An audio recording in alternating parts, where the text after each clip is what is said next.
Not too many people covered it. It's like that line out of the movie Major Leagues, in case you didn't notice it.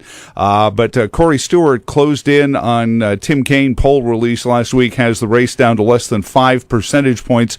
And closing up 18 points, and I guess doing it by convincing vote with all those folks who had been undecided up to that. Corey Stewart is on the line with us. Corey, good morning, and that's got to feel good to see that poll number get closer, but still a long way to go, isn't it?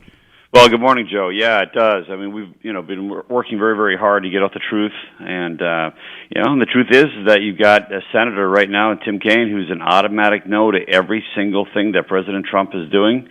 And people are waking up to that fact.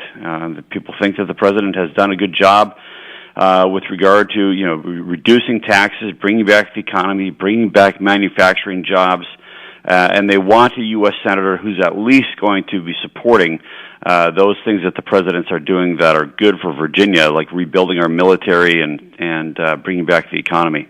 The poll we reported on actually even goes as far as to point out that not only does Tim Kaine have a significant dollar figure advantage, but had been running 3 weeks worth of TV ads before the poll was conducted. And it was my first and you can backtrack from me on this if you don't want to say, but it was my first thought is maybe the more they get to know Tim Kaine, the less they want to vote for him. I don't know.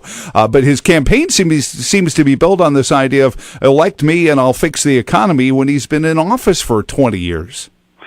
Yeah, I mean, he's been in the U.S. Senate for 6 years. Before that, he was a governor for 4 years. And, people ask the question, whether they're Democrats or Republicans, what has Tim Kaine accomplished in his 6 years in the Senate? What had he been accomplished in his 4 years as governor? He's got no record. The only thing that he's done in the U.S. Senate is to oppose every single thing that President Trump has proposed. Tim Kaine voted no on the tax cut.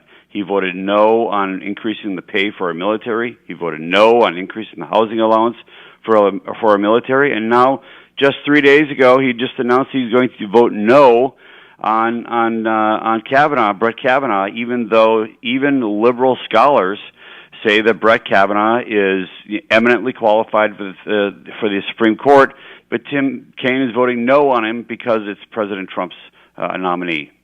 Did you watch any of this? We were in D.C. for an event there, and the Kavanaugh hearing sort of sucked the air out of the room, but the behavior towards his kids and things like that, I think there's a subtext to tell people like yourself, don't run for office, or your family and your friends. It's almost like the old mobs of Chicago going after people, Corey. Well, it's the far, far left that has taken over the Democratic Party, and there you saw on full display inside Congress, where inside the Senate, where they were just absolutely behaving like animals, completely uncivilized.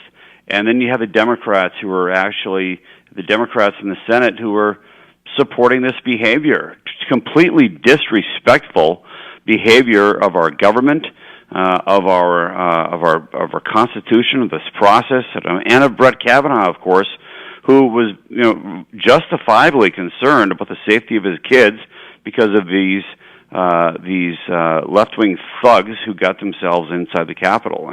And you got Tim Kaine and the other Democrats who are now controlled by this far, far left wing of the Democratic Party. How far that party has fallen is it's saddening, really. Is part of your closing in the polls due to the fact that the headlines and the protest marches aren't matching what's actually being said? Like, if you actually listen to Judge Kavanaugh's hearings and his testimony, you're saying, well, hold it, why are they protesting? This guy sounds pretty reasonable if you just sit and listen to him. And maybe that's part of the problem, is they don't want you to just sit and listen to people who are reasonable people. They want to vilify. I don't know.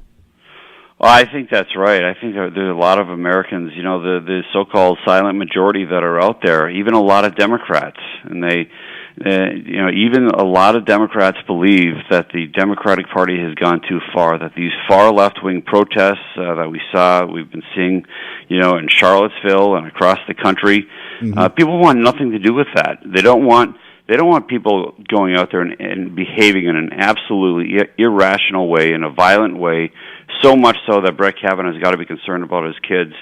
And that is affecting the Democrats in the polls, and I think we're going to see that Joe, I've always said I think that Republicans, we always underplay our hand.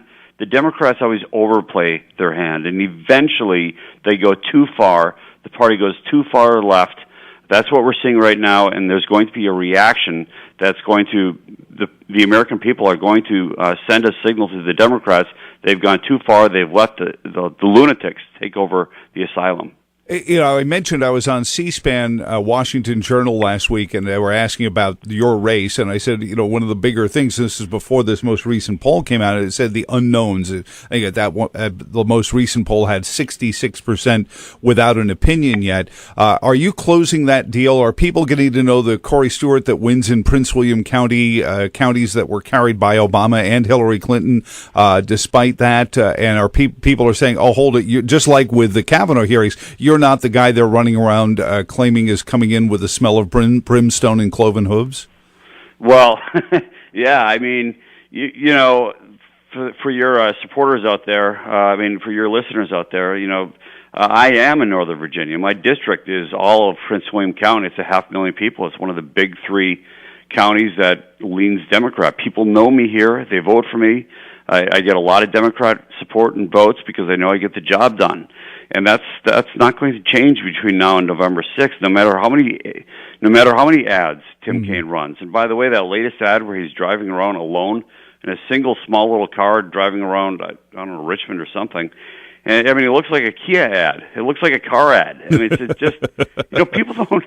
You can run millions of dollars worth of these cute little ads, and people really dismiss them because people are a lot more sophisticated now when it comes to voting, and the reason is because of social media. And for all of the problems with social media, the fact is people can now go out and find out for themselves where political candidates stand. They don't need to rely on paid media anymore. Well, Corey, it's less than 60 days. We'll talk to you again very soon. It's CoreyStewart.com and follow on Twitter as well, Corey Stewart VA.